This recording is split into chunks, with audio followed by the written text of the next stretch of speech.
창세기 37장 12절부터 20절 말씀을 보겠습니다.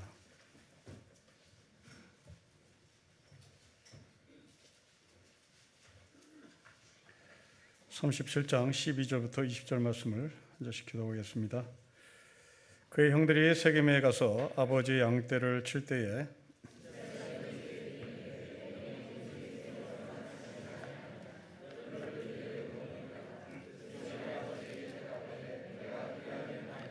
이스라엘이 그에게 이르되 가서 너희 형들과 양떼가 다 잘 있는지를 보고 돌아와 내게 말하라고 그를 헤브론 골짜기에서 보내니 그가 세겜으로 가니라.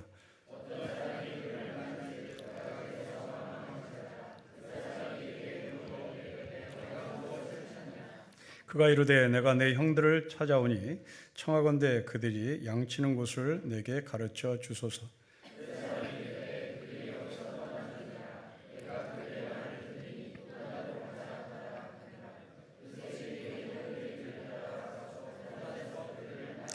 요셉이 그들이 가까이 오기 전에 그들이 요셉을 멀리서 보고 죽이기를 꾀하여 가지겠습니다. 자, 그를 죽여 한 구덩이에 던지고 우리가 말하기를 악한 짐승이 그를 잡아먹었다 하자. 그의 꿈이 어떻게 되는지를 우리가 볼 것이니라 하는지라. 아멘. 요셉이 심부름 나간 이야기입니다. 요셉이 찾아와야 할 이야기는 형들이 어떻게 세겜에서 양들을 치고 있는지에 대한 보고를 하라는 이야기입니다. 집을 나간 요셉은 더 이상 야곱을 만나지 못합니다. 아버지 야곱은 요셉을 창세기 46장에서야 비로소 만납니다. 우리는 이 심부름 나간 야곱의 동선을 따라서 하나님께서 우리에게 주신 메시지가 무엇인지를 좀 봤으면 좋겠습니다. 헤브론에서 그리고 세겜에서 도단으로 요셉의 발걸음을 한번 지도로 보셨으면 좋겠습니다. 지도를 보면 헤브론에서 그리고 세겜에서 도단으로 올라갑니다. 성경 본문을 다시 관찰해 보면 세겜이라는 지역은 3번 나옵니다. 그리고 도단이라는 지역은 2번 나옵니다. 사람은 말을 반복하면 중요하다는 말을 포함하는 겁니다. 세겜이 중요하기 때문에 3번씩 반복합니다. 도단이 중요하기 때문에 2번씩 반복합니다. 여기에는 메시지가 있다라는 얘기입니다. 성경 읽는 독자들은 세겜이 어떤 의미를 갖고 있는지, 도단이 갖고 있는 의미가 무엇인지를 찾아보라는 숙제를 우리에게 내는 겁니다. 자, 먼저 세겜이 어떠한 지역인지 알아보겠습니다. 성경에서 세겜이 제일 먼저 나온 것은 창세기 12장입니다. 아브라함입니다. 갈대아 우르 땅을 떠나서 가나안에 도착한 아브라함이 제일 먼저 도착한 곳, 그 가나안에서 세겜이라는 도시입니다. 이 세겜에서 아브라함 무릎 꿇고 하나님 앞에 제사를 드립니다. 세겜 땅 모래 상수리 나무 밑에서입니다. 두 번째 세겜이라는 지역이 나온 것은 창세기 33장입니다. 야곱이 세겜 땅을 100크시타에 삽니다. 고고학자들은 1크시타가 양 한 마리라고 보고하는데, 그렇다면 양 100마리를 주고 세겜 땅 크시타를 삽니다. 그리고 야곱은 거기에서 아브라함처럼 하나님 앞에 제사를 드립니다. 창세기 12장에서 아브라함의 제사를 드린 세겜 땅, 거룩한 땅입니다. 제사를 드렸기 때문입니다. 창세기 33장에서 야곱이 그 땅을 사고 그 땅에서 하나님 앞에 제사를 드립니다. 거룩한 땅입니다. 하지만 여기에도 끔찍한 일이 벌어집니다. 야곱의 하나밖에 없는 딸 디나가 세겜의 남자들에게 집단 성폭행을 당합니다. 이것이 세겜입니다. 다시 말하면 거룩해야 할 땅, 그 땅을 지저분하게 더럽혔습니다. 야곱의 아들들은 그 세겜의 남자들을 죽이기 위해서 거룩한 할례라는 방법을 동원했습니다.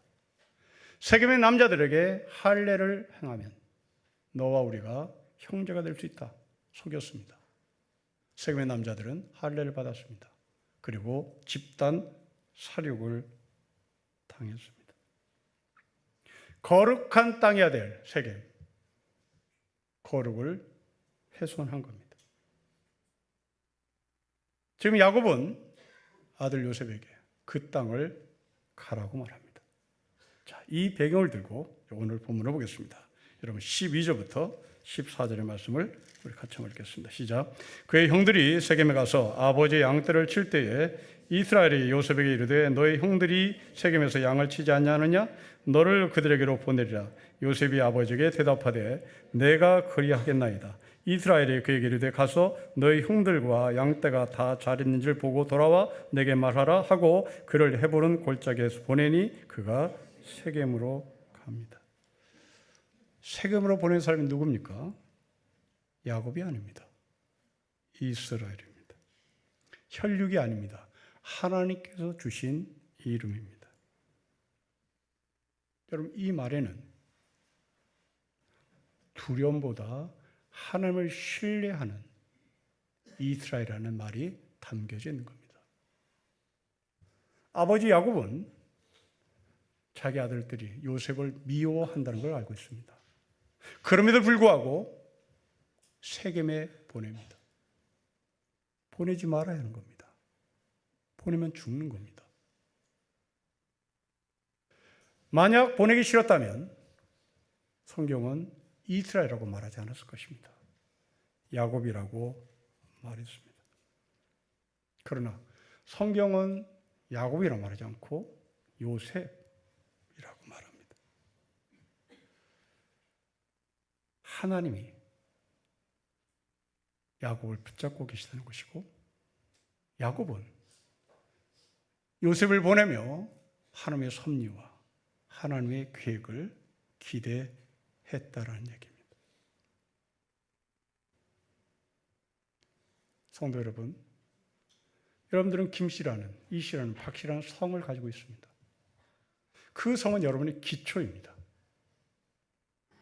야곱의 기초는 아브라함입니다. 그러나 아브라함은 야곱의 혈육의 기초였을 뿐 영혼의 기초는 못 되었습니다. 야곱의 영원한 기초는 야복강에서 만난 하나님이었고 그 하나님이 야곱에게 이스라엘이라는 이름을 붙여주었습니다. 여러분의 기초는 무엇입니까? 저는 밧전씨라는 혈육의 기초를 갖고 있습니다. 그러나 저는 그 밧전씨라는 혈육의 기초로 구원을 받을 수는 없습니다. 저는 그 기초로 천국을 갈 수는 없습니다. 저는 밧전씨라는 기초에 근거해서 인생을 살지 않습니다. 예수 그리스도의 터 위에 세움받은 하늘의 성도로 살아가는 겁니다. 그것은 곧 요셉을 거룩한 땅이지만 훼손된 세겜으로 보내는 신앙의 힘입니다. 기원전 600년경에 남유다의 히스기야라는 왕이 있습니다. 아수르가 이 나라를 완전히 포위했습니다. 아수르 왕 산헤립, 당시의 제국입니다. 이 제국이 남유다 예루살렘을 완전히 포위하여 철통같이 포위해 점령하기로 작정을 했습니다. 겁을 먹은 백성들은, 겁을 먹은 이스라엘 백성들은 다 두 손 들자고 벌벌 떨었습니다. 이때 히스기야가 성전에 올라와서 기도를 합니다. 그 기도가 아주 우리에게 다가오는 기도의 내용입니다. 이렇게 기도합니다. 이 세상에 있는 모든 나라를 다스리시는 분은 오직 한 분뿐이신 하나님이십니다. 우리를 하나님의 손에서 구원해 주십시오. 오직 주님만이 홀로 주 하나님 되심을 알게 주십시오. 여러분, 예루살렘입니다. 남유다의 수도 예루살렘, 거룩한 땅입니다. 거기에 아수르가 공격합니다. 아수르에게 초토화될 뻔했습니다. 제국입니다. 벌벌 떨어야 되는 제국입니다. 히스기야는 손바닥만한 적은 나라입니다. 아수르가 침 한번 뱉으면 날아가는 조그만 나라입니다. 그러나 히스기야는 거기서 하나님의 거룩을 봅니다. 하나님이 한 분이시고 하나님이 통치하시고 하나님이 이 나라를 살리실 분이라는 것을 고백합니다. 우리의 삶도 마찬가지입니다. 거룩과 분노, 거룩과 증오가 공존합니다. 하나님이 여러분들에게 내일 아침 세겜으로 가라고 말합니다. 그 세겜은 여러분이 소명받은 직장이고 소명받은 학교입니다. 그 거룩한 소명받은 직장, 학교가 거룩해야 함에도 불구하고 여전히 내일부터 또 나가면 우리는 증오와 분노와 경쟁이 존재합니다. 저는 여러분들에게 인간 전준식으로 세겜에 보내는 것이 아니라 이스라엘로 하나님께서 목사로 안수하신 그 하나님의 권위로 여러분을 세겜에 보내드리고 싶습니다. 여러분들은 거기에 거룩한 땅으로 가는 겁니다. 거룩한 소망으로 가는 겁니다. 거룩한 믿음으로 가는 겁니다. 물론 거기에는 증오와 분노와 미움이 존재하는 겁니다. 그렇다고 우리가 안 갈 수 없습니다. 가야 하는 겁니다. 가기 싫어도 가야 하는 겁니다. 믿음으로 가야 하는 겁니다.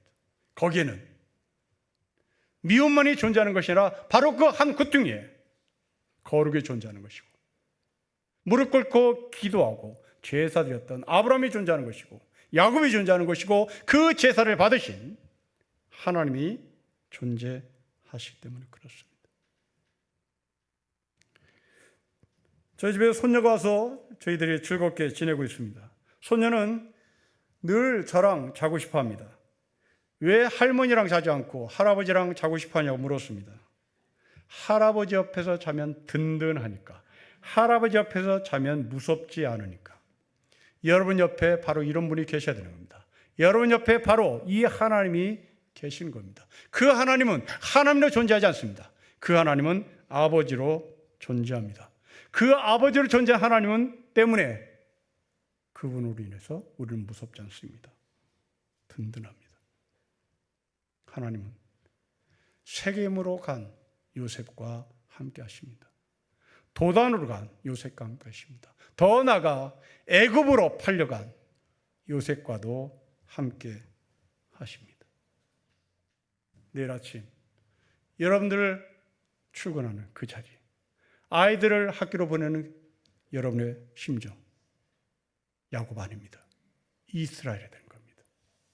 오늘 어버이 주를 맞이해서 여러분들에게 육신의 아버지 어머니의 감사, 그것을 뛰어넘으시고 그 육신의 감사와 육신의 축복을 받는 것을 뛰어넘어서 나는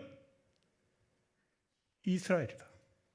나는 성도다. 나는 하나님께서 기름 부으신 하늘의 사람인 것을 가지고 우리 자녀들을 학교로 보내고 내 남편, 내 아내 직장으로 보내는 겁니다. 야곱은 요셉을 세겜으로 보내지 않습니다. 이스라엘이 요셉을 세겜으로 보냅니다. 야곱은 자기처럼 요셉에게도 야복강가의 역사가 나타나기를 기대했던 것입니다. 내일 아침 여러분의 출근길이 두렵고 떨림이 아니라 그 두렵고 떨림에도 불구하고 나와 동행하시는 하나님, 야복강의 하나님, 자연인 누구누구를 이스라엘로 바꾸신 그 하나님과 함께 출근하시고 학교에 가시기를 주 여러분 축복합니다. 이제 이 요셉이 세겜에 도착합니다. 그런데 안타깝게도 이 요셉은 형들을 찾을 수가 없었습니다. 여러분 15절, 16절 말씀 보십시오. 우리 같이 읽겠습니다. 시작. 어떤 사람이 그를 만난즉 그가 들에서 방황하는지라 그 사람이 그에게 물어 이르되 너가 무엇을 찾느냐? 그가 이르되 내가 내 형들을 찾아오니 청하건대 그들이 양치는 곳을 내게 가르쳐 달라고 얘기합니다. 저는 설교를 주면서 이 말씀을 읽으며 웃음이 나왔습니다. 요셉이 겨우 이것밖에 안 되나는 겁니다. 여러분도 저와 함께 한번 무서우십시다. 웃어야 될 이유는 2절 때문입니다. 여러분 2절을 보십시오. 요셉은 형들에서 모르는 게 없었습니다. 형들의 비리를 다 알았습니다. 그리고 아버지께 고자질했습니다. 때문에 형들은 요셉이 무서웠습니다. 요셉을 멀리했습니다.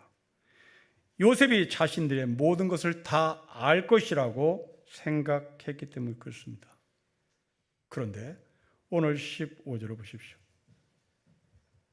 모릅니다. 우리 형들이 어디에 있는지를 지금 방황하다가 이방 사람이 너 지금 뭐하냐? 라는 질문에 나는 형을 찾으러 왔는데 형들이 어디인지 모른다. 우리 형들이 어디에 있는지를 알려달라고 말합니다. 요셉이 다 알 줄 알았는데 아는 게 없습니다. 만일 형들이 요셉을 미워하기 전에 요셉이 아무것도 모른다는 걸 알았더라면 이렇게 미워하지는 않았을 겁니다. 그런데 요셉은 헛똑똑이었습니다. 여러분, 이 그림은 이미 창세기 6장에서 말씀하신 적이 있습니다. 창세기 6장은 네피림이라는 거인들이 나옵니다. 명성 있는 집안의 사람들입니다. 거인이요 명성 있는 집안의 사람들을 하나님의 사람들이 결혼하기를 원합니다. 명성 있는 집안, 거인의 집안, 잘 나가는 집안, 그들과 사돈지간을 맺고 싶었던 하나님의 사람들입니다. 하나님의 사람들이 하나님을 다 알 줄 알았는데 그렇지 못했습니다. 하나님의 모든 것을 해결하고 하나님의 모든 것을 이기는 나의 능력자요 나의 아버지인 줄 알았는데 이 하나님의 사람들이 모르고 헛똑똑이들이 네피림과 결혼합니다. 그 후로 무슨 일이 벌어졌을까요? 그 즉시 그 이야기가 바로 연결돼서 나오는 이야기, 우리가 알고 있는 노아의 홍수 이야기입니다. 다 죽습니다. 헛똑똑이들입니다. 우리의 삶입니다. 우리는 신앙으로 다 된다고 고백하고 내 안에 계신 하나님이 나를 승리케 하신다는 걸 알고 있습니다. 그래서 우리는 목사가, 장로가 이기겠지, 저 사람은 다 알겠지, 다 신앙을 극복하겠지. 그런데 알고 보니 네피림과 결혼하고 싶어합니다. 세상에 잘 나가는 사람과 사돈지간을 맺고 싶은 거죠. 자기가 다 알고 있는 줄 알았으나 결국 아무것도 몰랐어요. 여러분, 왜 하나님의 사람들이 세상 사람과 결혼하고 싶어 했을까요? 그렇습니다. 하나님의 말씀을 날마다 반면교사 삼아 자기를 보지 못하기 때문에 그런 겁니다. 자기가 어떤 사람인지 하나님을 통하여 해석하고 현 위치를 찾아야 함에도 불구하고 그렇지 못했기 때문입니다. 그러니 내가 갖고 있는 하나님의 말씀이 나에게는 힘이 없는 것입니다. 상대적으로 네피림이 나에게는 힘이 있는 것처럼 보이는 거죠. 하지만 이와 반대로 산 사람이 있습니다. 바울입니다. 바울은 로마서에서 고백합니다. 나는 죽을 사람이다. 이 사망의 몸에서 건져줄 사람이 누군가? 바울은 날마다 자기의 삶을 말씀에 비추어서 객관화시켰습니다. 여러분, 우리가 신앙생활을 오래 하다 보면 우리는 자기를 객관화하는 것을 놓칠 때가 정말 많습니다. 특히 목사, 장로들. 이들은 신앙생활을 오래 하면 오래 할수록 자기네가 무만, 흠결이 없는 사람으로 착각합니다. 왜 그럴까요? 성경을 보지 않아서 그렇습니다. 성경을 통하여 자신을 객관화시키지 못했기 때문에 그런 겁니다. 그냥 성경을 소유한 것입니다. 성경을 소유했을 뿐입니다.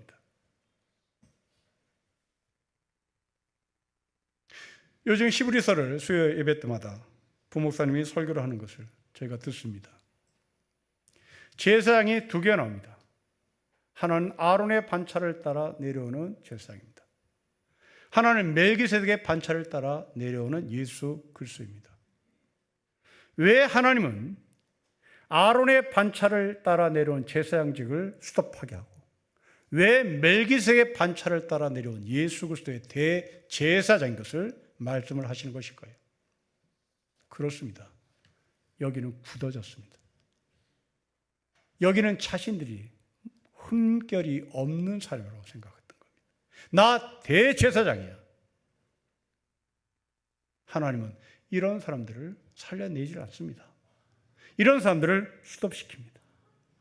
그리고 하나님의 말씀에 순종했던 예수 그리스도를 대제사장으로 삼으시는 겁니다.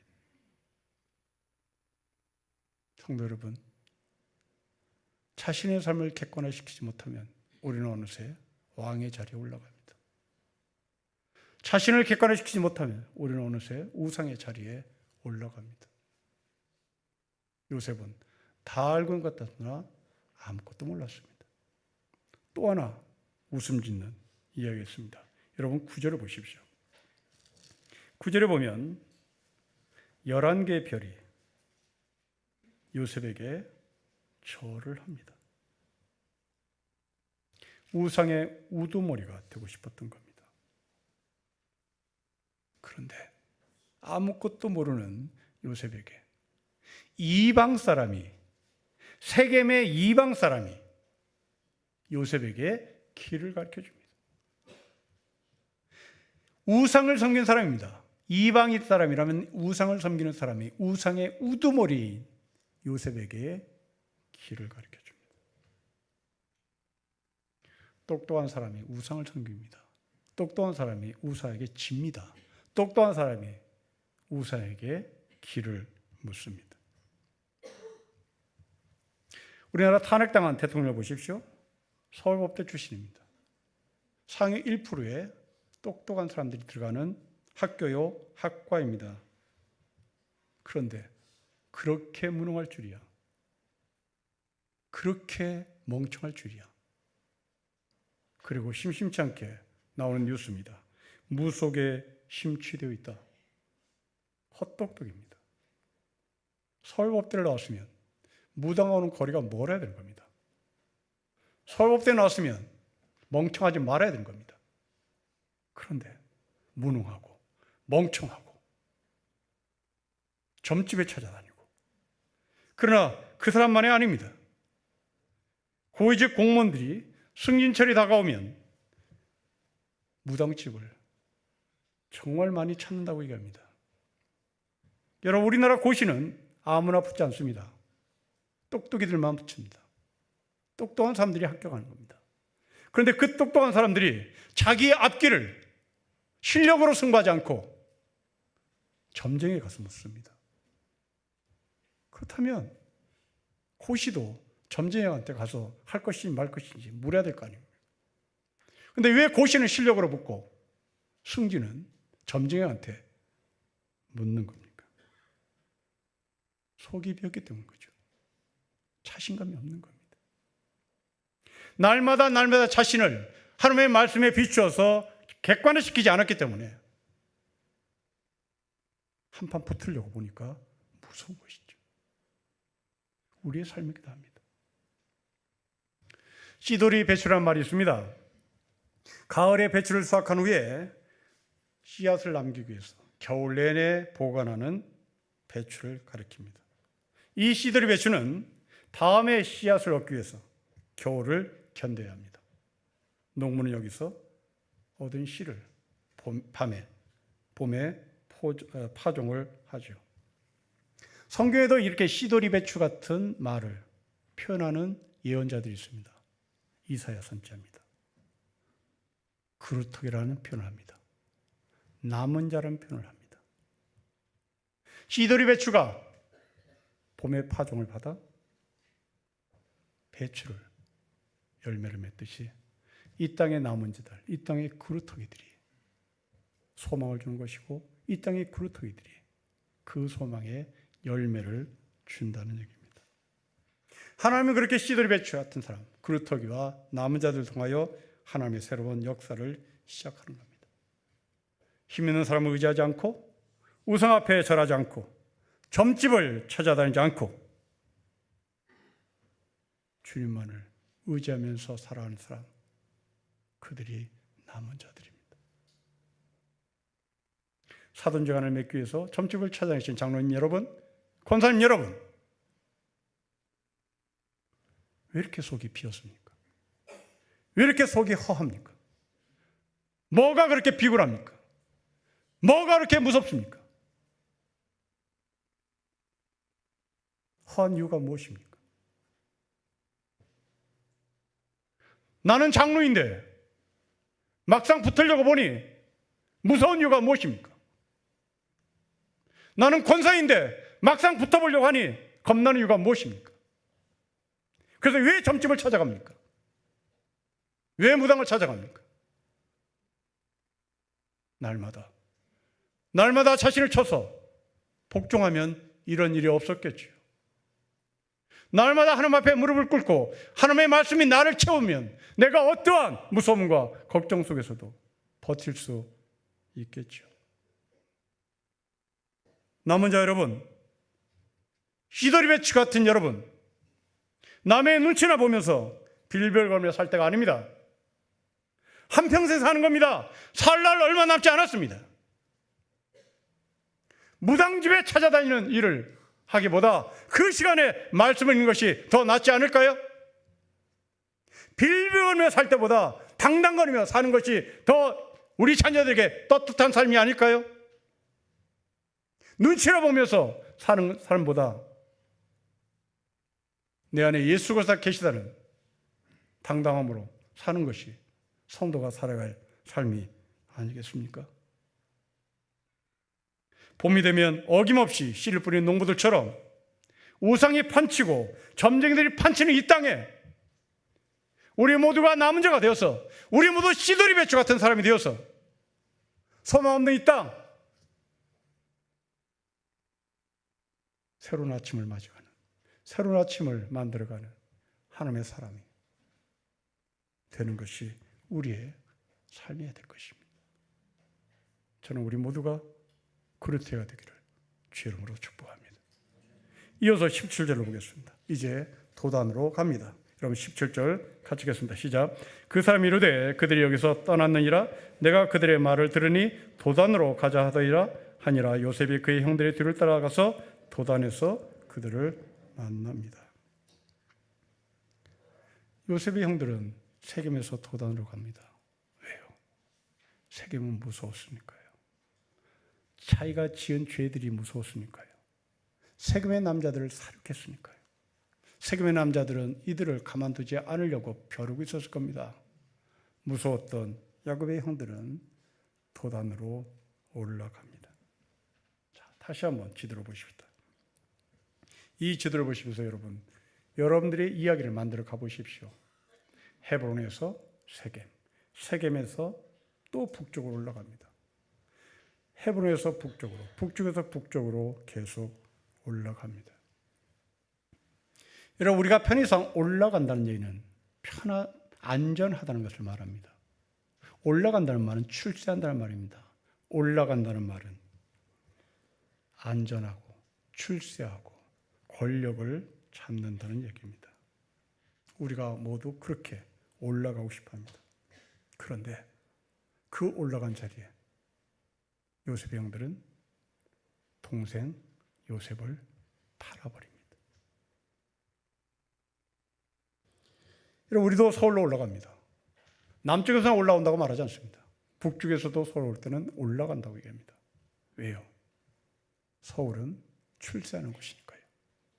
서울은 안전한 곳이니까요. 서울은 풍요로운 곳이니까. 그런데 요셉의 형들은 거기서 그 풍요로운 곳에서 그 올라간 곳에서 그 출세한 곳에서 동생 요셉을 죽이려고 덤벼듭니다. 다시 말하면 요셉의 형들은 요셉을 헤브론에서 죽이지 못해요. 자기 집에서 죽이지 못합니다. 여러분, 왜 서울에 이렇게 도둑놈들이 많을까요? 왜 서울에 이렇게 안면 몰두한 인간들이 많을까요? 그들이 고향 땅에서는 절대 못할 겁니다. 그들은 고향 땅에서 절대 그런 짓 못해요.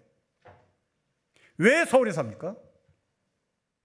바로 그게 도단이기 때문에 그렇습니다.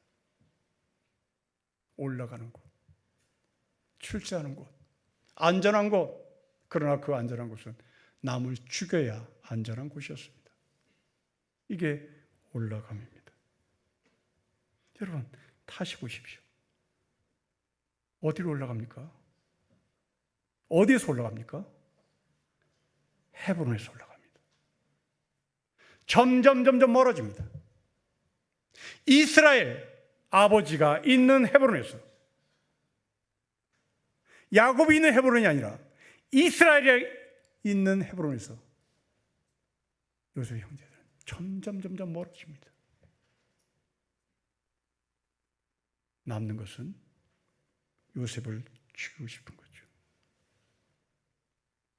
우리의 삶입니다. 하나님과 멀어지면 사람을 죽입니다. 하나님과 멀어지면 여러분이 죽습니다. 하나님과 멀어지면 우리는 안면 몰수합니다. 헤브론, 세겜, 도단입니다. 평화를 노래하는 사람의 글을 소개합니다. 테크놀로지가 아무리 앞선다 해도 나무 한 그릇만 못할 것이요, 호사한 샹들리에보다 잠잠한 촛불 앞에서의 기도가 기쁠 것입니다. 대리석으로 저택을 두른다고 권위가 단단해지는 것은 아닙니다. 첨탑의 높이로 하늘과 가까워질 수는 없는 일입니다. 수없는 세월을 달려와 우리 앞에 열리는 별빛이 무엇인지 알았더라면 눈앞에 불을 향해 달리는 사람과 그런 종교는 그 걸음을 멈추어야 합니다. 멈춰서지 않으면 내가 어디로 가는지 가늠이 되지 않는 세상. 멈춰야 합니다. 멈춰서 자기를 객관화시켜야 하는 겁니다. 멈춰서 내가 어디 있는지 물어야 되는 겁니다. 그리고 내가 어디로 가야 될지 하나님 앞에 다시 물어야 되는 겁니다. 요셉의 형제들은 한없이 헤브론과 멀어졌습니다. 성도 여러분, 하나님과 가까이 있어야 삽니다. 이 길만이 살 길입니다. 하나님과 멀어지면 죽습니다. 하나님과 멀어지면 망합니다. 우리는 신앙은 갈등 속에 살아갑니다. 오늘도 돈을 택할 것인가? 오늘도 신앙을 택할 것인가? 갈등합니다. 그러나 어쩔 수 없이 우리는 하나님을 택하는 사람입니다. 이게 남은 자들입니다. 멀리 가고 싶어도 가지를 못하는 겁니다. 도단으로 올라가고 싶어도 스톱하는 겁니다. 안면 몰수하고 싶어도 멈추는 겁니다. 이악스럽게 살고 싶어도 차마 못하는 겁니다. 이게 하나님이 계신다는 증거인 겁니다. 여호수아를 보십시오. 하나님을 택할 것인가? 세상을 택할 것인가? 여호수아도 갈등했습니다. 이스라엘 전체가 다 갈등했습니다. 이때 여호수아가 말합니다. 나와 내 집은 여호와를 택하겠다. 당신도 택해라. 그 갈등 속에서 당신들은 무엇을 택할 것인지를 결심해라. 예수님도 말씀하십니다. 두 주인을 섬길 수 없다. 택해라. 돈을 택할래? 하나님을 택할래? 택해라. 이것은 곧 갈등이 있다는 얘기입니다. 갈등할 수밖에 없다는 얘기입니다. 여기에 우리는 어쩔 수 없이 하나님 쪽으로 표를 던지는 겁니다. 요셉 형제들 더 높은 곳, 더 넓은 길을 가기를 원했습니다. 사랑하는 성도 여러분, 여러분들의 하루의 삶은 어땠습니까? 이번 일주일의 삶은 어땠습니까?